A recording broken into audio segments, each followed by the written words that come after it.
You're the owner of a small business, which means you're also the tech guy, and HR, and personal assistant, and head honcho, and intern. You could use another pair of hands, like the experts you'll find at Verizon Small Business Days, April 21st through 27th. Get a free tech check, special deals, and more. Call 1-800-483-4428 or visit verizon.com/smallbusiness to book your appointment. Verizon Business.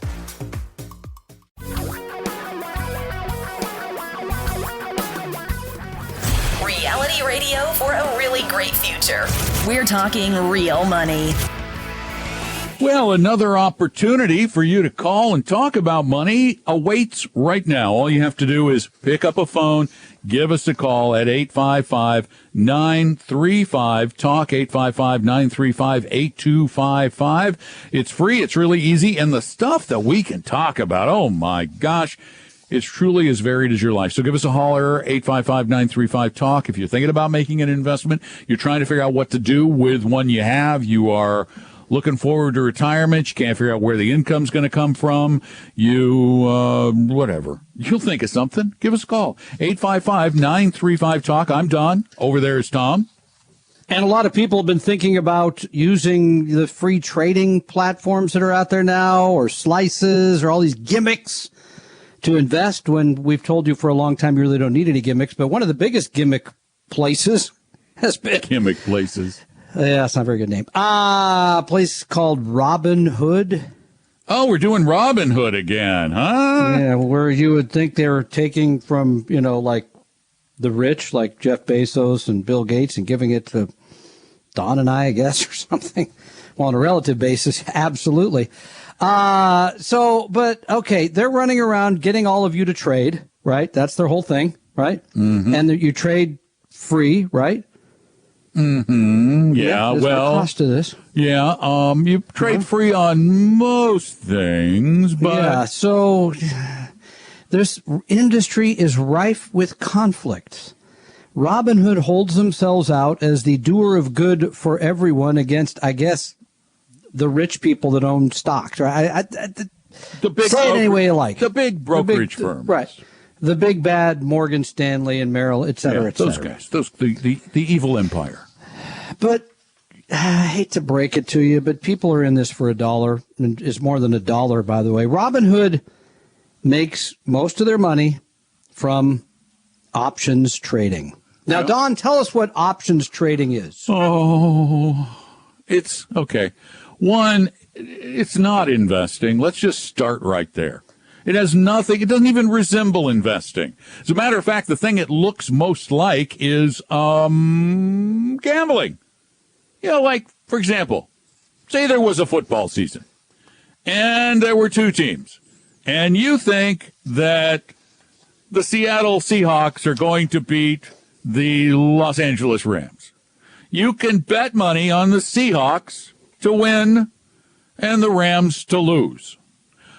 With options, you got two companies. You got like Apple and Microsoft. You could say, I'm going to bet that Apple is going to go up a lot over the next few months, and you can buy what is called a call option, where you pay a little bit of money, not a lot, just a little, and if Apple goes above a certain price, you get a bunch of additional money because you have the right then to buy Apple at the lower price and sell it at the higher price. So you can sell your option and make a big profit.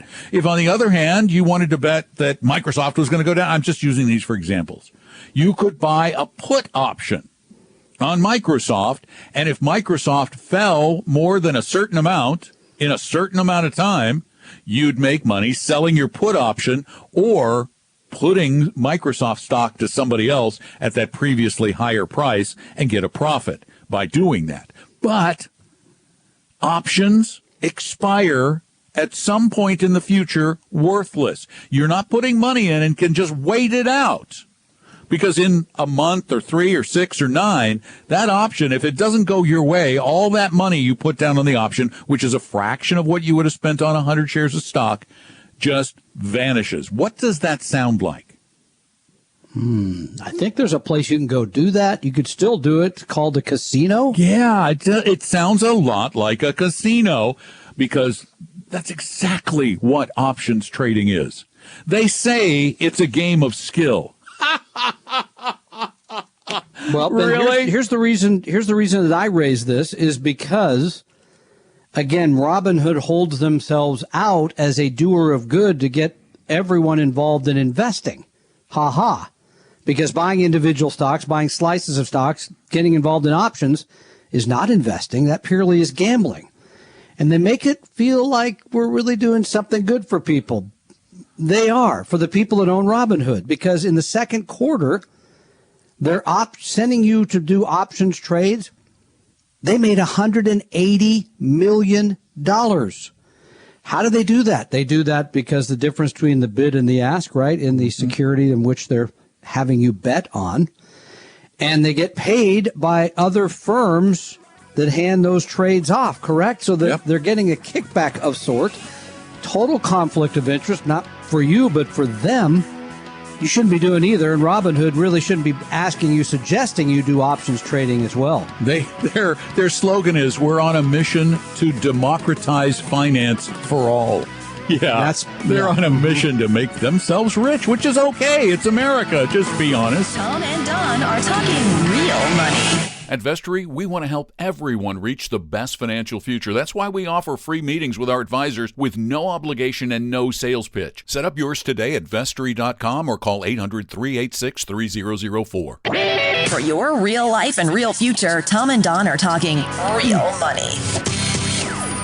Well, apparently, no one is going to call Tom today and make him feel better, so we're just going to talk. 855-935-TALK is the phone number if you change your mind and you feel like you have a question that you need to get answered about money. But if you don't, we rarely with abandonment. We rarely. Look, all the people have left me. I mean, my wife gone, my daughter gone. I mean, everybody. No, I figured it out now. The reason no one's calling is your family left, and you're sounding more pathetic and needy than usual. I know, worse than you. This is really something. Oh, now I got it. Well, it's good news for you, Tom, is that Robinhood needs you. They're probably not going to be looking to hire me after what I just said about them. But okay. Change your name.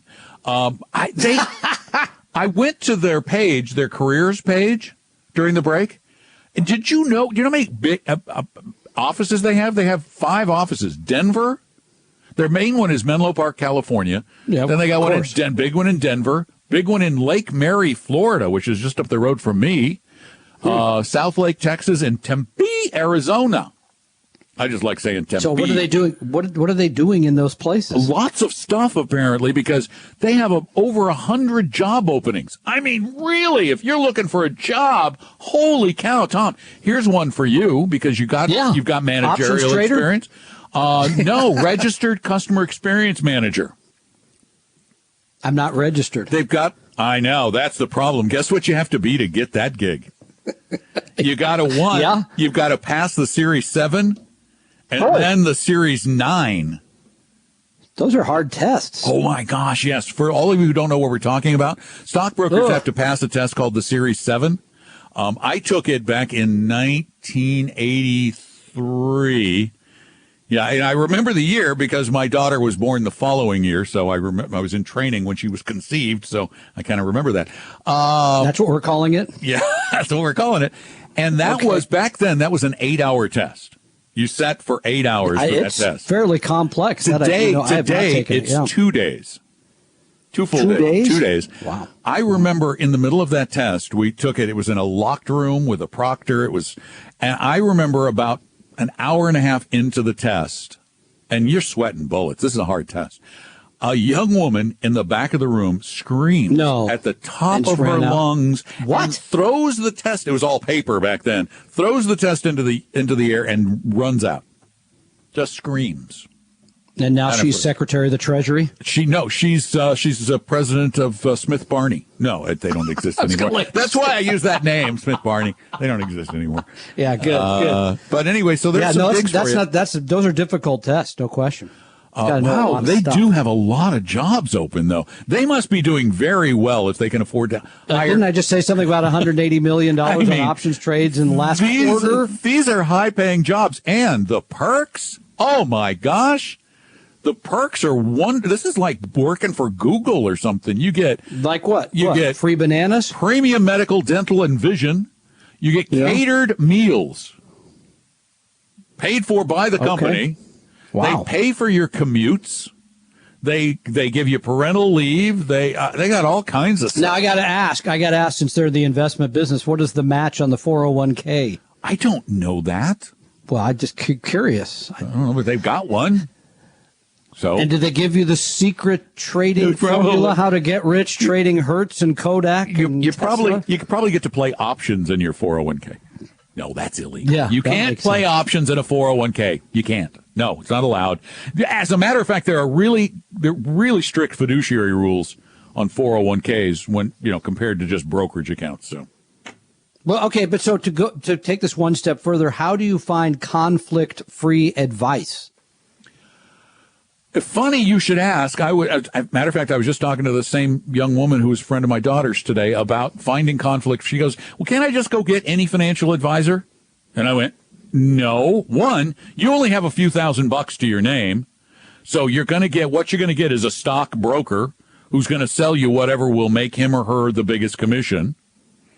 I said, you will find that somewhere around 99% of the people out there are providing conflicted advice. That makes it really hard. Yeah, it does. It makes it really hard. Okay, but that's not answering the question. Because, you just hope for the best. No. What you do is you have to, that was the other thing I was going to mention. You know the new form CRS? Of course I know the new form CRS. The series, the ADV Part 3. The CRS is something new that the Securities and Exchange Commission now requires anyone in the financial services business to provide. It's supposed to be a document that tells you what the conflicts of interest might be. It's a really horrible disclosure document. It's awful. It's worthless. It gives you questions. It says, ask your advisor these questions. And I just read a piece. I don't know if it was Kitsis or somebody else. There was a study done of brokerage firms since that thing was required in, March? April? Yes. Zero firms reported anyone ever asking any of those questions. I had to answer what was the flying speed of a swallow, which I don't think I got right either, by the way. So, pretty sure. And how many coconuts can it carry? And then what my favorite color was, which I think I got wrong as well, which is really horrible.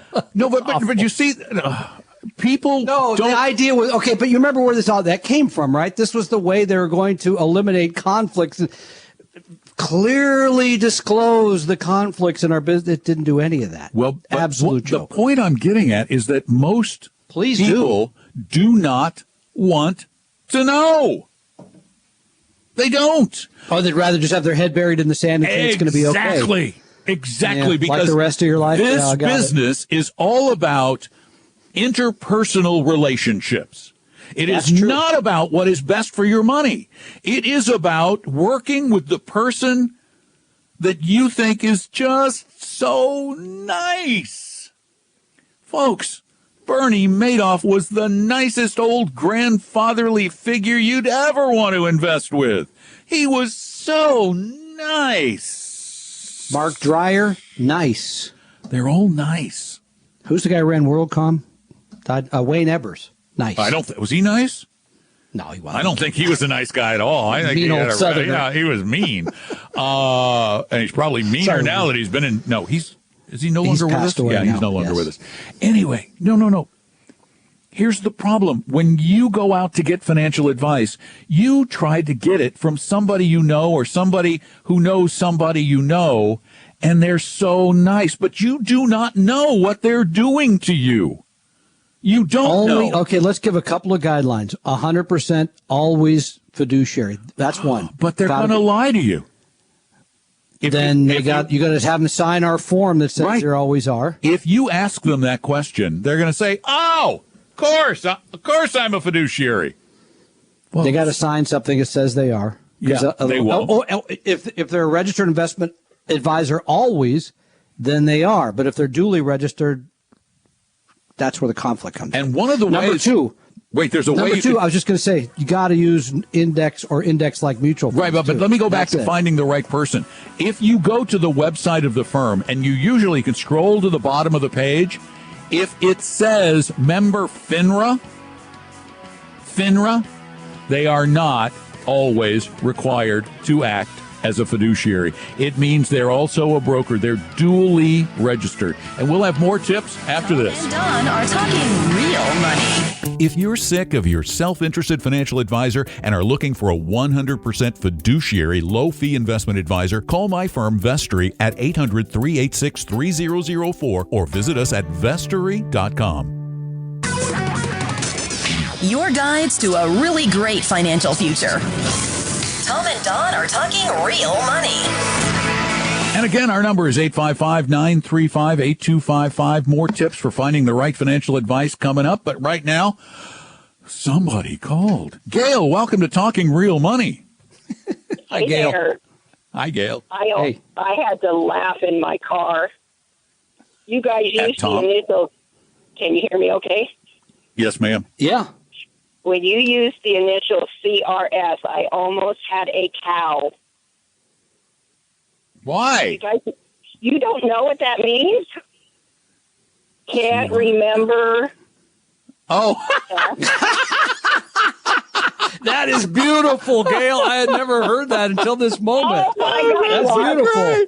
I love that. I love I was it. a teenager in the 70s, and I know we use that phrase all the time. Oh, that's when we got funny. older.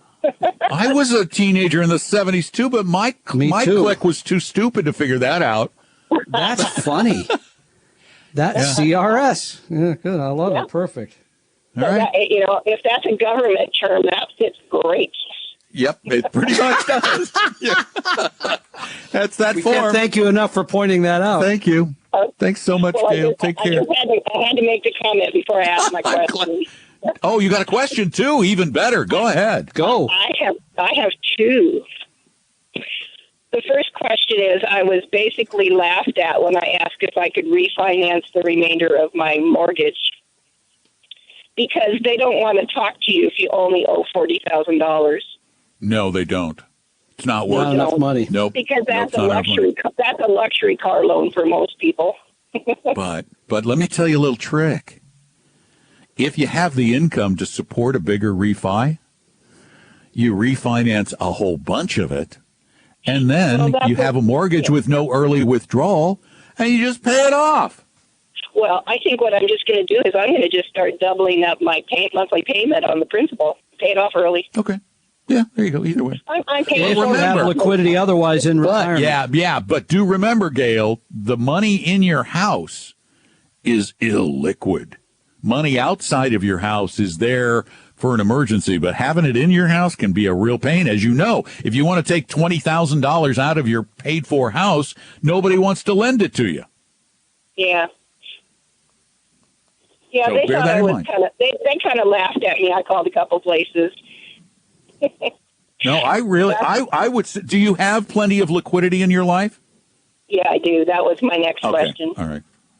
Yeah, then that's fine. Go ahead and pay it off. I mean, that's the problem. We see people No, I'm not oftentimes gonna pay paying it off the house and they haven't any way to get money. I'm not going to pay it off, but I think I'll just start doubling up on my principal and pay it off early. But Tom my does other that, so he can't complain too much. Nope. Yeah, I'm Nope, very it's part of my fortunate goal. that way. Me So too. my What other else? question is, I do have $50,000 sitting in a savings account, which is pretty silly. Mm-hmm. And But should I what's go it for, Gail? What's it for? Emergencies. Then it's not silly. You just want a slightly higher yield. So, do you recommend money market or CDs? For Neither. Yeah, neither. For an emergency, We're not playing 20 questions. Go ahead, Don. Give me yours. I'll For give her mine. emergency money, I like making sure it's there. It's immediately liquid and it doesn't fluctuate much. So I suggest going to someplace like Bankrate.com where you can find, right now you can get a savings account at an online bank, one of the big online banks like Citi. Citi is a big bank, Citigroup, and they're paying 1.05% with no minimum. If you go to Bankrate and you type in, is that the high yield savings? It's under banking, and you just type in savings accounts, and it'll show you the highest yielding savings accounts. And 1.05 for money that's immediately liquid and 100% guaranteed by the FDIC. That's awesome. You want to do a little more adventure, maybe split it between the two. You could use the Vanguard short-term investment grade bond fund. That's still yielding over 2, as Don points out. There's some volatility because sometimes it looks like those corporations may have an issue. They've never not paid you back, but there's volatility. So the I think it's VFSTX is another place that, again, the yield is a little bit higher, taking a little more risk, but it's been pretty solid for a very long time. Well, and there's also the VBIRX, which is the Vanguard Short-Term Bond Index, which is a mix of government and corporate paper, and that's yielding too. Sure. So that's not bad either. There you go. All right. A little more. You take a little more risk. Thanks, Thank you. Gail. Thanks for the help on the CRS. And you know, too. sometimes I have a problem. Sometimes I'm real CRS. So Exactly. and kind of like after the show, that's probably what I'm going to do all weekend. 855-935-TALK. Give us a call. It's free. It's really easy, and it's your life, so it's probably pretty important. Tom and Don are talking real money. Did you know I wrote a book? Yeah, about 10 years ago, I wrote a book about investing. Financial Physics, with an F, How Money and Investing Really Work. It's a short read. It's a really easy read because, well, as you know, investing is way too easy to be this complicated. And it's been on sale for a long time at Amazon. I updated it in 2018 to a new version. But if you don't want to buy it, you can go buy it at Amazon. It's $10. But if you don't want to buy it, if you want it free, well, you can get it free 2 ways. One, you can get a PDF copy by going to talkingrealmoney.com/free. talkingrealmoney.com/free. If you don't put in the /free, you can't find it. The other way is if you have an iDevice, like an iPhone or an iPad or a Mac, you can go get an interactive version of the book, a special edition that I made that's actually interactive, that's got videos and motion and things going on, and that's also free. Just look for Financial Physics, FYSICS, in the Apple Bookstore or Apple Books or whatever they call it now. Or go to talkingrealmoney.com/free, talkingrealmoney.com/free. And I guarantee you'll enjoy the PDF or the iBook or your money back. Check it out, talkingrealmoney.com/free.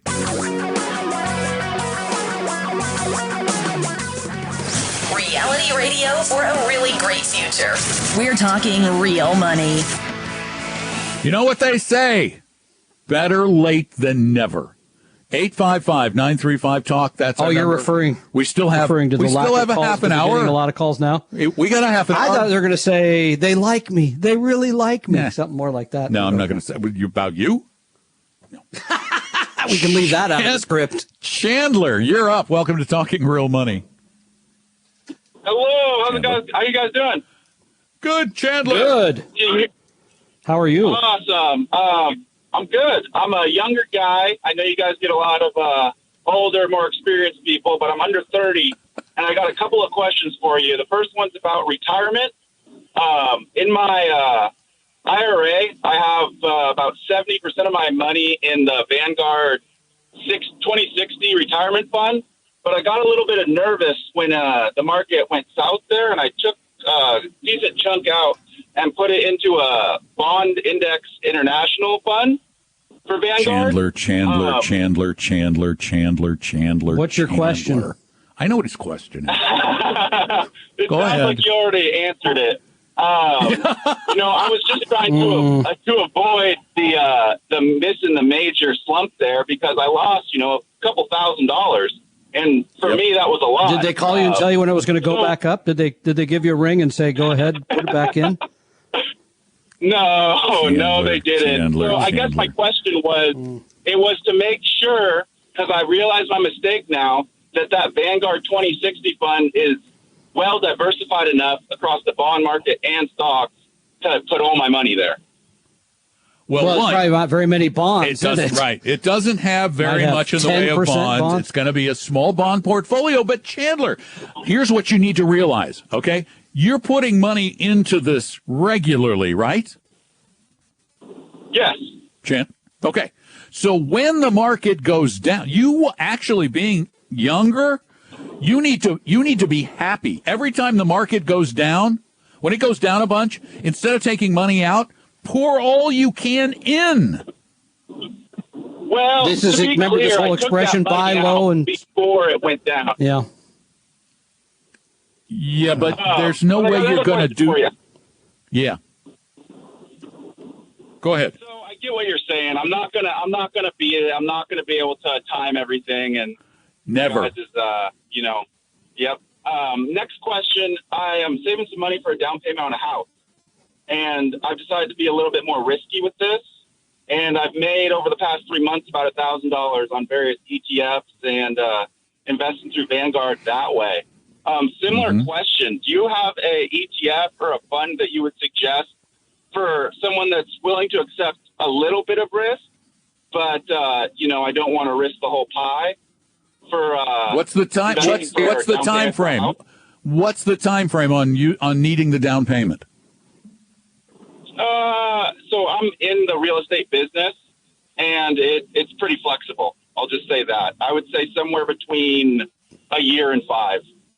Ooh, that keeps it more conservative. You're hurting my neck, shaking it back and forth, saying no. Tom's turned robotic on us again, so I'm going to say no for him. Here's what you're kind of getting this backwards. The IRA money should be money with which you take tons of risk, because at your age, that money is some of that money is going to be there for 50 years. Some of that money is going to be there for 50 years. So it has time for the market to do its dumbness, its short-term dumbness, but its long-term wonderfulness. On the other hand, 1 to 5 years, we can have a stock market that plunges without warning, and stays down for 5 years. It's happened before. It can happen again, and that will threaten your ability to buy that house. So you need to be more conservative, not less, with the down payment money for the house.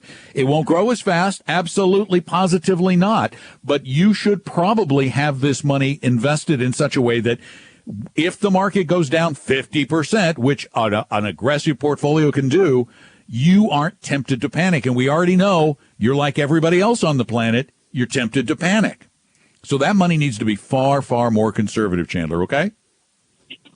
Like a high-interest savings account that you were referring to for the previous No, time? you could be a little more aggressive than that. I would say you could probably even split it between something like the Vanguard Total Bond Index and maybe the Total Stock Index, but make it closer to 70 in bonds and 30 in stocks, so that it does, and look at it as one portfolio, not two pieces, so that it doesn't scare you when the stock part goes down. But I think you could be that kind of aggressive for 5 years at your age. Tom and Don are talking real money. At Vestory, we want to help everyone reach the best financial future. That's why we offer free meetings with our advisors with no obligation and no sales pitch. Set up yours today at Vestory.com or call 800-386-3004. For your real life and real future, Tom and Don are talking real money. Hello and welcome back to our little get-together. I'm Don. That's Tom. I'm Tom. Thank you. I'm Don. That's Tom. Didn't I say Tom? Perfect. Yeah. I don't know. I'm starting to doubt myself because I have CRS. 855-935-TALK is our number. Really appreciate that call. That was really good. 855-935-8255. You can call that number 24 hours a day, too. 24 hours a day, 7 days a week. And leave a question for the podcasts. Patty, you're up next. Welcome to Talking Real Money. Hi. I have a question about a variable life insurance policy that I have. Okay. It is, I bought it in 2002 with an initial face value of like $350,000 and another rider for $300,000 and then invested $140,000 at that point. We don't need the insurance anymore, or the life insurance policy. And I'm trying to find, is there something I can do? I have about a surrender value of $400,000 in there. And when it was initially sold to us, it was sold saying, hey, this is great. When you take the money out, it's tax-free. You don't have to worry about it. Yeah, well, I've discovered that. So, I said, well, gosh, I'm paying $1,200 a year now for this policy. Is there anything I can do better? No. Well, you could do things that are better. Yeah. So the $400,000 is what you could get if you liquidated today, correct? Correct. That's a surrender? Yeah. I'd take the money. I'd take the money and run. Especially if I didn't need the insurance. Yeah.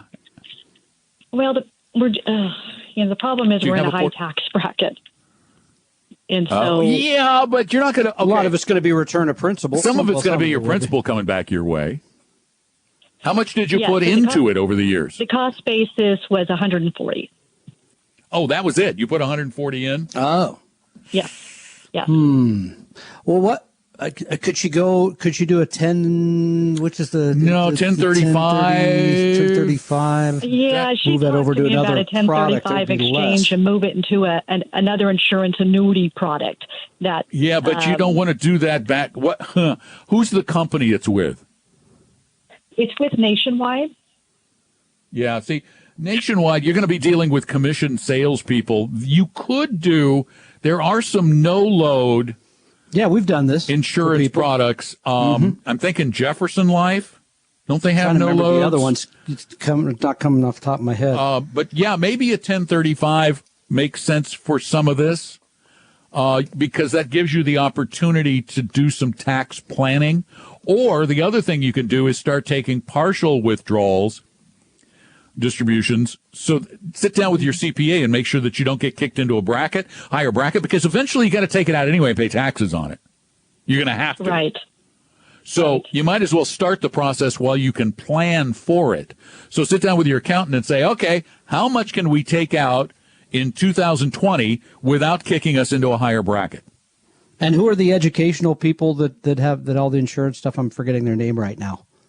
I thought you'd remember them, Don. Anyway. I know. Anyway, they have some no-load, no-commission insurance products like this that you could do the exchange on, and they're a lot less expensive than where you are today. That's what we're really looking for. Move the money over, not take it out and pay the tax. I'm trying to remember the name of them. Tia. Yeah, no, I wouldn't go through them. Actually, right now, I just was reading Schwab does 1035 exchanges into no-load annuities and insurance products. So she might want to get in touch with Schwab because we know they do no loads. Vanguard also used to. I don't know if they still do. T. Rowe Price also does some. So you might check with those guys. Okay? So one question I had is, with this product, are the life insurance products typically LIFO or FILO? Do you have to FIFO? You mean first in, first out? For sure. First in or last in?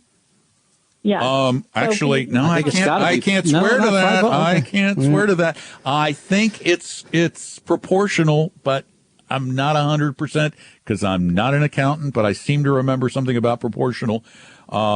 You might, again, this is a question that would really, really, really, really need to be asked of your accountant because there's some personal things that also have to fall into that. But either do a 1035 with one of the groups that is doing the cheap 1035s, Vanguard, Schwab, T. Rowe Price, some of those guys, the no-load mutual fund companies or the discount brokers, and or look into doing a slow, gradual withdrawal. Thanks for the call, and we've got to sneak one more in here before the break. Brian, welcome to Talking Real Money. Hey, guys. How you doing? Good. Brian, what's up? Oh, yeah, not much. Just had two, quick questions. I guess the one that's more interesting will be about my own retirement. Like a previous caller, I'm in the under 30 bracket. So my question is if I should stick with my employer's retirement plan or if I should try to shop around for another one for myself. Well, we're going to stop you there. Do you get a match from your employer? I do get a match. Well, at the very least, I would save up to the match to get that free money. And then what you're saying is maybe go have an IRA outside of that? I was thinking about it, yeah. Yeah, I mean, so some of this comes down to a question of what the expenses of the 401k, the asset allocation, the funds that are available. So the only reason I would ever tell people to go do, for example, you could go do a Roth IRA depending on your earned income, your household income. Then you could do pre-tax in your employer plan, post-tax Roth IRA outside of that. But otherwise, if the retirement plan is decent, costs are low, the asset allocation, the funds available are good, I don't see any reason to go outside of that plan. And you might want to take a look at our 401411.com website to see how to allocate and look and see if yours is one of them where we think it's really well covered too. Okay. We look at a lot of local ones. All right, thanks so much, Tom. I have the answer to the LIFO-FIFO question. Oh, yes. And by the way, for all of you who don't know what the heck we're talking about, FIFO these are tax rules. First in, first out. The IRS, which means you can choose, generally with capital gains, to choose whether the first money in is the first money out so that you don't get taxed, or you get taxed more on the early stuff or the later stuff. But with an annuity, it's LIFO. Last in, first out. And withdrawals from an annuity, the owner is taxed on all of the payment on earnings until they've completely been distributed. Then whatever is left is tax free. The only time it's tax free is when you borrow against the policy, correct? And that's just a loan. That is just a loan. It's kind of a silly. It's a loan gimmick. If the policy ever lapses for lack of payment, you say, I don't want the insurance anymore, then the loans become immediately due and payable and taxable. But so with yours, anything you take out for the first few years is going to be out of the money you made. So that's She's going to want to do the exchange. Makes way more sense. Either that or a slow dripping withdrawal. Take out the 10% a year. Yeah. Oh my gosh. Yeah. If she has any surrender charges left, 10% a year would be really smart. So that's a really good idea. But yeah, it is the LIFO, not the FIFO. Found the answer. It's never come up. No, literally, that never came up. I don't think it ever has. 35 years of talking to people about money on the radio. Yeah, good to know. Hey, thanks for being a part of the show. We're going to be back in just a minute with a little bit more. You can call anytime, 855-935-TALK, 855-935-8255. Remember, we've got a podcast 5 times a week, usually 4 or 5 times a week at least. And you can find those on your favorite podcast service called Talking Real Money. Tom and Don are talking real money. If you're sick of your self-interested financial advisor and are looking for a 100% fiduciary, low-fee investment advisor, call my firm, Vestory, at 800-386-3004 or visit us at vestory.com. Your guides to a really great financial future. Tom and Don are talking real money. And Wednesday, we have a free online class coming up, hosted by Tom and attorney Rick Gregorick. I'll be the moderator. And it's called Retirement and Beyond, Critical Financial and Legal Steps for Life and Death. I know, you got to plan for death, too. So you want to be a part of it, you just go to TalkingRealMoney.com, click on the events button right up there at the top, or click on the guy at the chalkboard. You'll see him when you go there. Got a lot of pictures, so it makes it easy to figure out what you're going for. And just sign up for it. It's free. It's on Wednesday, the 26th at 8 a.m. Pacific time. Go to TalkingRealMoney.com. We hope you realize that the information provided on Talking Real Money is for educational and hopefully enjoyable purposes only. Providing personalized financial planning or investing advice takes time, so please consult with a really good fee-only fiduciary investment, tax, or legal advisor. We know a good one. Investing must always involve risk. In other words, you can and probably will lose money at times. Also, as much as you want it, no one can accurately and consistently predict the future. So past performance doesn't tell you a darn thing about what the future will bring. Unlike many other programs that say something similar, Talking Real Money is not trying to get you to buy or sell any financial products or securities. Instead, the program is provided as a public service by Vestory, a fee-only registered investment advisor. Thanks for listening, and please visit TalkingRealMoney.com for more information and disclosures. That should keep the lawyers happy.